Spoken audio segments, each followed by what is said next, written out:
The OCD and Anxiety Podcast by Robert James Coaching.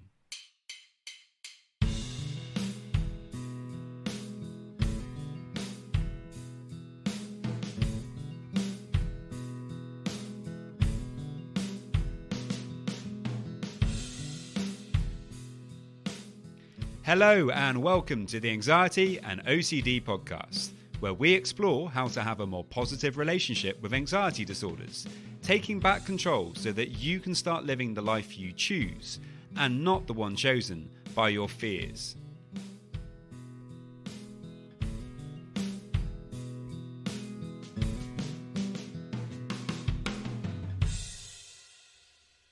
Hello and welcome to episode 1. Today I'll be sharing more about what this podcast is about and how it can help you take back control from anxiety and OCD. I'll be telling you a little bit about my story of OCD and how I learned to manage it so that today it barely bothers me at all. I'll also be giving some top tips about how I deal with anxiety and how you can too. So first off, what's the podcast all about? As an anxiety and OCD coach, I wanted to create a podcast that would be helpful for all sufferers of anxiety. I also wanted to create something entertaining and fun, because if there's one thing that anxiety doesn't like, it's humour. The sillier, the better. Excuse me, but my name is Mr. Anxiety, and I like humour. No, you don't. Get out of here. That was ridiculous. Sorry about that. Anyway, there are 2 types of interviews that I'm going to be doing. First off, I'm going to be interviewing therapists, coaches, and other professionals that work with people with anxiety and OCD. The idea is to find out more about the different types of treatment, because when it comes to getting over an anxiety disorder, knowledge is king, and the more we can find out about it, the better.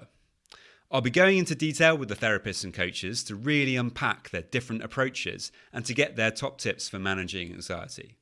What I really want is for you guys to finish each episode with some helpful takeaways that you can start applying straight away and that will hopefully start to have a positive impact. The second type of interview I'm going to be doing is with other people who have suffered with OCD and anxiety. Now, the reason I'm doing this is because when I was really struggling with OCD back in my 20s, one of the worst things about it was how alone I felt. At the time, I had no idea I had OCD. But even if I had, it probably wouldn't have helped that much anyway, as at that time, I simply wasn't open to speaking to anyone about mental health. Sometimes, particularly in the UK, when I was growing up, people would become extremely uncomfortable if you started talking about mental health, particularly if you're a man.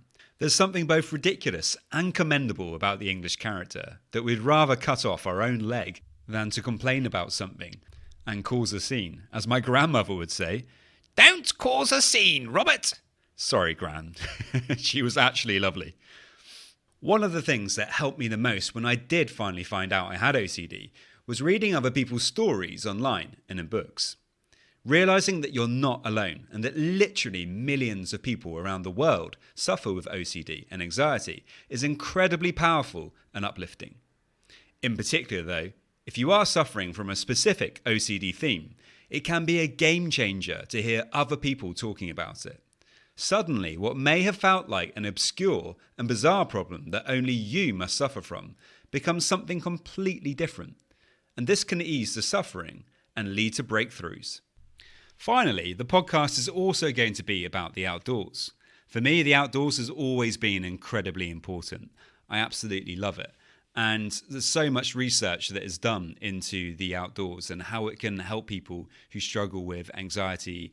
So with that in mind, I'm going to be interviewing lots of different people who work in the outdoors and finding out more about how it can be so helpful.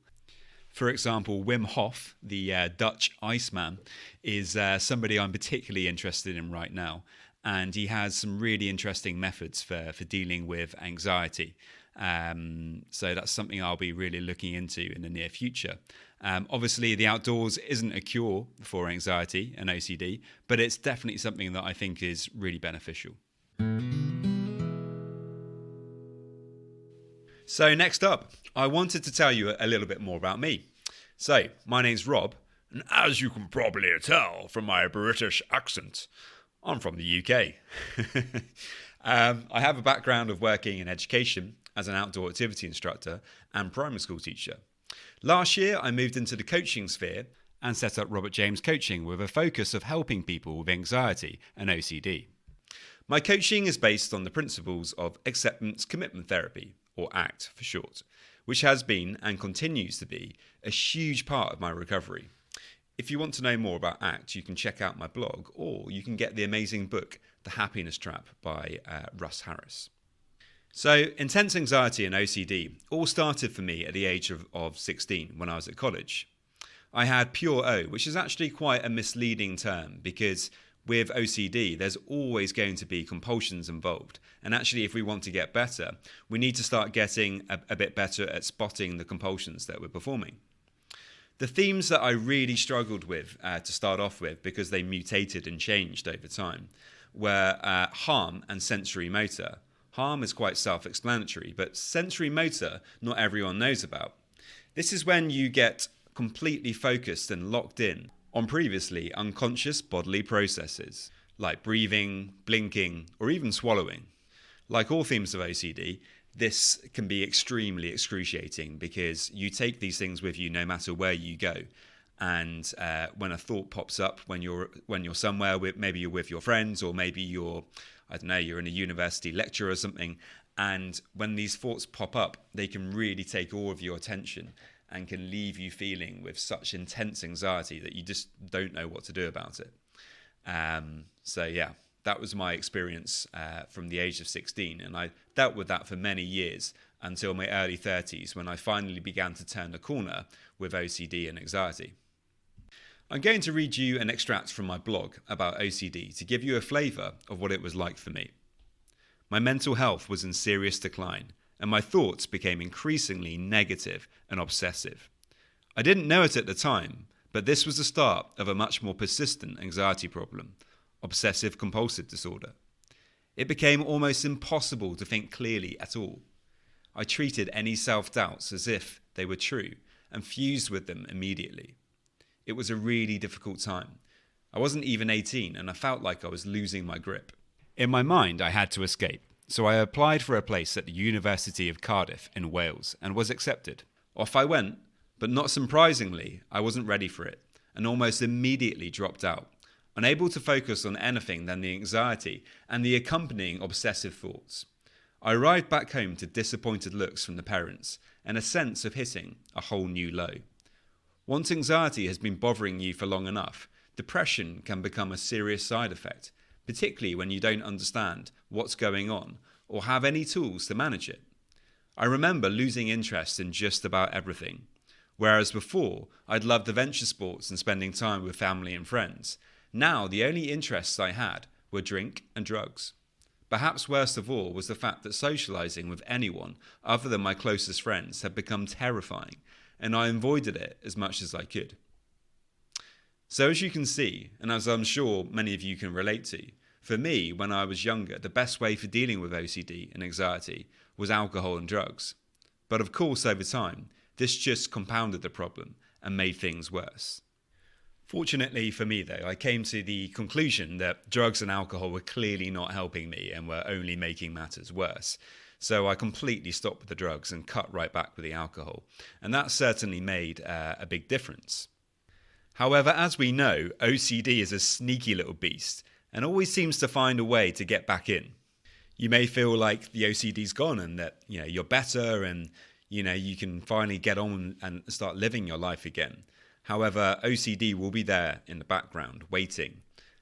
It might have gone on holiday for a short while, but unless we really kind of get to the bottom of it, it will always be there, kind of waiting for us. And it sounds like some kind of horrible monster coming to attack you, but that's how it feels like so often. It literally is the most ingenious problem, because it's always there when you have a bad moment or when you're not feeling 100%. That's when OCD can creep up and start making you feel bad again. And back then, as I was starting to feel a bit better, I started to think about if I could get back to who I was before the obsessive thoughts took over. I felt like I needed to know with absolute certainty that now I was back to normal and that I wouldn't have these obsessions anymore. But obviously, it was impossible to get this 100% confirmation, and there was always going to be some doubt. And it's this very doubt that is the honey in the OCD trap. And the more you fight with it, the more stuck you become. Doubt is an absolutely key word for me with getting better, because if you can somehow learn to accept that doubt a little bit more and get on with your life regardless, that is when you start to feel so much better. Back when I was really struggling, the only thing that really helped me during the really dark times was exercise. It literally was a shining beacon for me, and without it, I would have found it incredibly hard to get on with my life.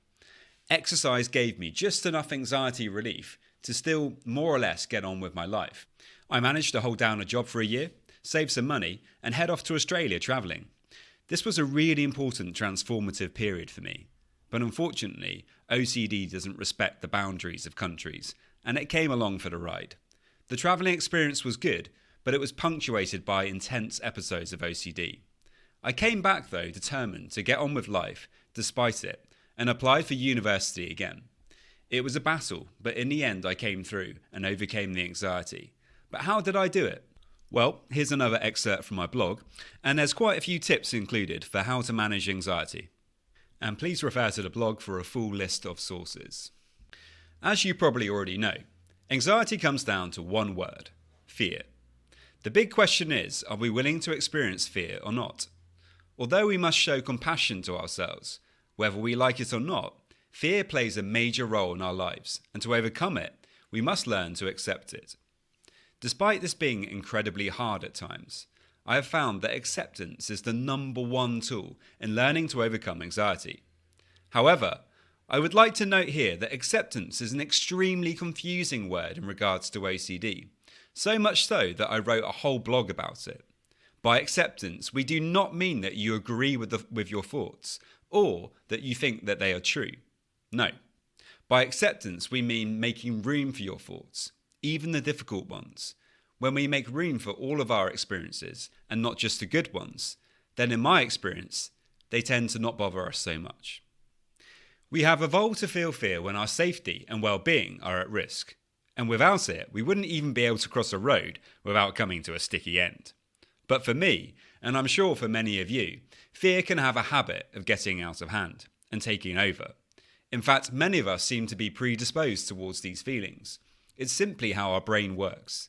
The fear centre of the brain is known as the amygdala, and for people with anxiety, it works over time. Researcher Gina L. Forster and her colleagues found in their study entitled The Role of the Amygdala in Anxiety Disorders that hyperfunction of the amygdala appears to be a key component of human anxiety disorders.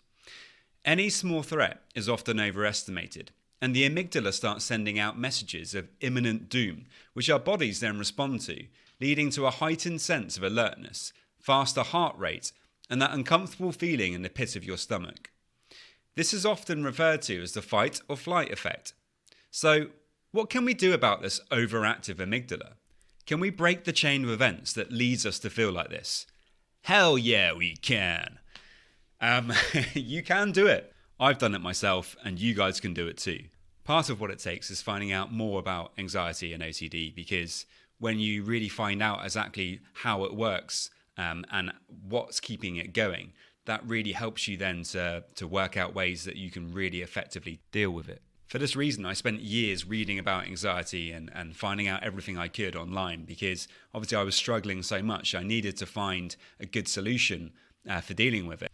And I came across so many amazing books that were really helpful in learning about anxiety. But perhaps from all these books, one of the most important things I learned is that we always have a choice. The famous psychologist and Holocaust survivor Viktor Frankl claims in his book, Man's Search for Meaning, that the one thing that you can't take away from me is the way I choose to respond to what you do to me. The last of one's freedoms is to choose one's attitude in any given circumstances. This amazing quote is right on the money. We are in control of our perspective, our choices, and what we make of the situation we find ourselves in. When anxiety strikes, we have a choice to make. We can run from it, fight with it, or as we discussed earlier, slowly learn to try and accept it. What choices do you habitually make when you feel anxiety? Do you run from the fear, fight with the fear, or do you try your best to accept the fear? If you choose to run from it, it would be like refusing to do an important presentation at work or not asking an attractive person out because you're afraid that they might reject you. Unfortunately, though, running from fears just makes them stronger and harder to face the next time. Fighting with it would be like doing the presentation but through gritted teeth. You would be just about hanging on in there, but it would be a horrible experience. The final and only truly positive option is to accept the anxiety for what it is and get on with your life regardless. You would do the presentation whilst trying to be present to everything that comes up inside, and that's it. Notice that I use the word trying. That's because you don't have to be doing it perfectly. The mere act of giving it a go will get you moving in the right direction. You won't make the anxiety worse by fighting with it, and you won't wear yourself out ruminating about what you're going to do when the anxiety turns up, because you're expecting it and you are prepared to feel it. When I was learning to apply acceptance to my life, I found it incredibly hard to begin with, and it's true that acceptance takes a lot of practice. Like with any new skill, you will make mistakes and there will be setbacks. You may even question if this is the right path for you. I certainly did, because I was getting it so wrong to start off with, and it took me a long time to get there.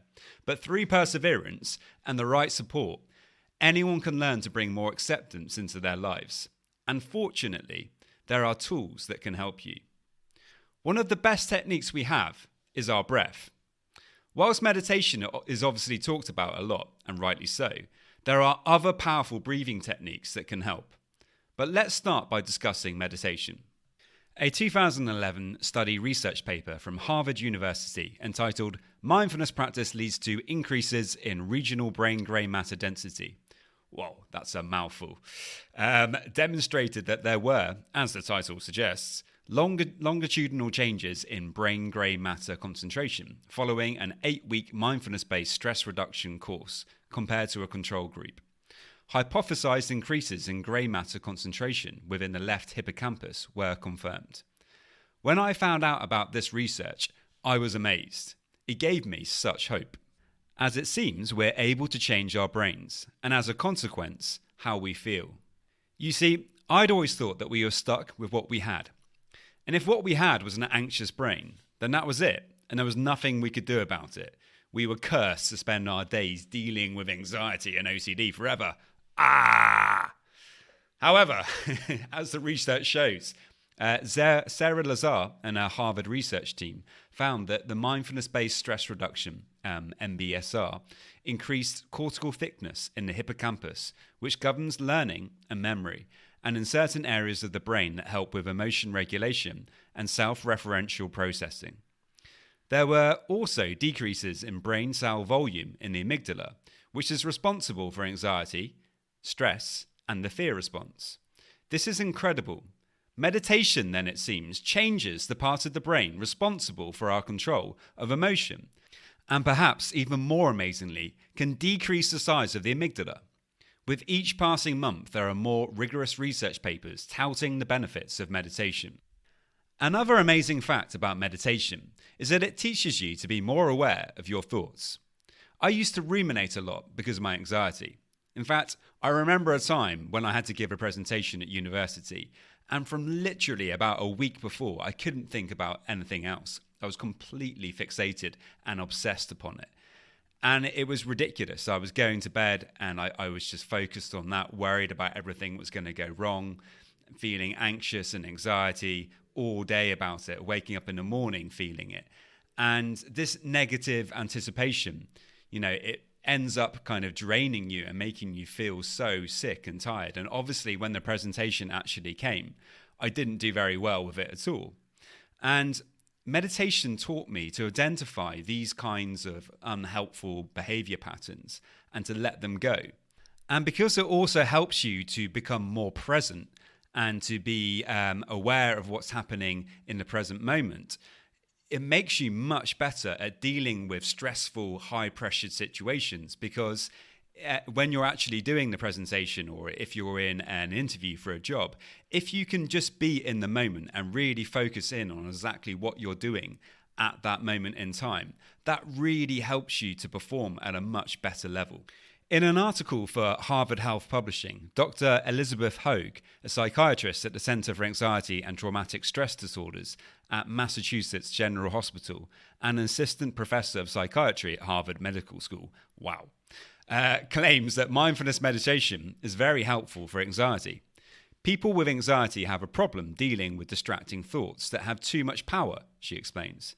They can't distinguish between a problem-solving thought and a nagging worry that has no benefit. Meditation can really help you distinguish between those nagging worries that everyone has and those obsessive thoughts that are clearly part of OCD or extreme anxiety. And the great thing about meditation is it allows you to see the difference between those two things. And it's so important that to get over OCD, we can recognize when we're having a genuine worry and when we're worrying about something that is clearly part of OCD or clearly just obsessive. Meditation for me is like a superpower in regards to that. The way that I use it has been so beneficial for my anxiety and stress, and I'm much better equipped these days to be able to spot the obsessions and the compulsions that I perform to try and deal with the anxiety that I get from the obsessions. Another breathing technique that I use is the Wim Hof Method. Hof, who has spent years perfecting his approach, uses the combination of a special breathing technique and exposure to the cold to manage his internal states. He claims that his method is so powerful that it allows him to enter the body's autonomic nervous system, a feat traditionally thought impossible by scientists. Once inside, he can control how his body reacts to normally extreme and stressful situations. The results are impressive. To help illustrate his point, Hof performs outrageous stunts like swimming under the Arctic ice or climbing Mount Everest in nothing than a pair of painfully small yellow shorts.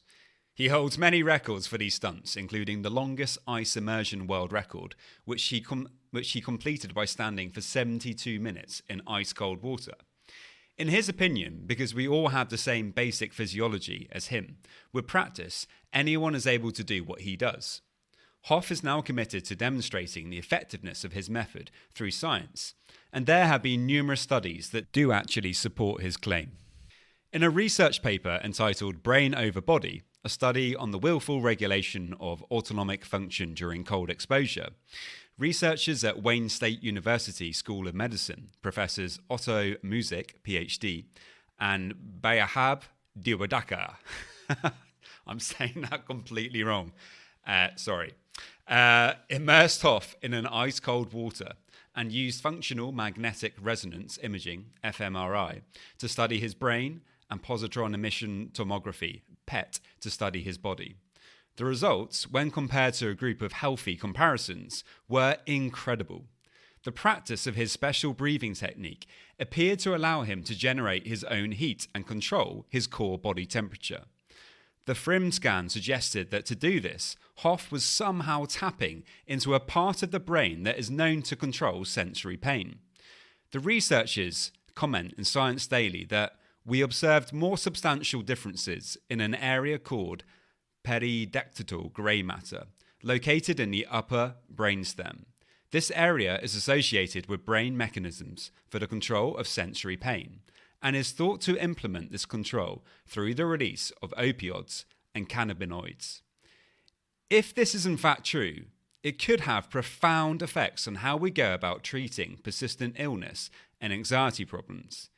Diwadaka comments that the practice of the Wim Hof Method may lead to changes in autonomous brain mechanisms, a speculation that has implications for managing medical conditions ranging from disease of the immune system to, perhaps more intriguingly for listeners of this podcast, psychiatric conditions such as mood and anxiety disorders. Not long after starting the Wim Hof breathing, I was sat in a meeting with a boss who wasn't very happy, and it was a really stressful situation. And I remember thinking at the time, wow, I'm dealing with this really well. And despite receiving what I felt was some unfair criticism from my boss, I managed it really well. I waited calmly until he'd finished making his point, and then confidently and politely countered his argument in such a way that he wasn't able to say too much back. Whilst perhaps this isn't going to resolve all of your problems with anxiety or OCD, it is a really, really helpful technique. And as Wim likes to remind people, perhaps a little bit rudely, just breathe, motherfucker, breathe. Anyway, moving on. I believe the true path to anxiety relief comes from building these strong foundations. First, through the work of acceptance, and then by discovering other approaches that speak to you personally and that can take you to the next level, such as diet, breathing, exercises, laughter, biohacking, and many more. We'll be exploring all of these and many more things as the podcast develops. If you have a story you would like to tell about OCD or anxiety, then do please get in touch and we can discuss. And likewise, if you would like to know more about Robert James Coaching and how I can help you manage your OCD and anxiety more effectively, then don't hesitate to get in touch. You can email me at robertjamescoaching@gmail.com, or you can find me on Instagram. Thank you so much for your time, guys. I really hope you enjoyed this podcast and that you have some great takeaways that will be helpful for you. Don't forget to tune in to the next one, where I'll be speaking with Lauren McMeekin from the OCD Center of Los Angeles. It's a really interesting interview, and it clearly comes across that Lauren is a fantastic therapist working with people with OCD. And we look into and discuss ERP, mindfulness, acceptance commitment therapy, and many other things along the way. Okay, many thanks, guys, and see you next time. Bye-bye. Remember, if you want to know more about me, you can check me out on Instagram, Robert James Coaching UK. You can go and join the Facebook group if you like, the Robert James Coaching Anxiety and OCD Support Group.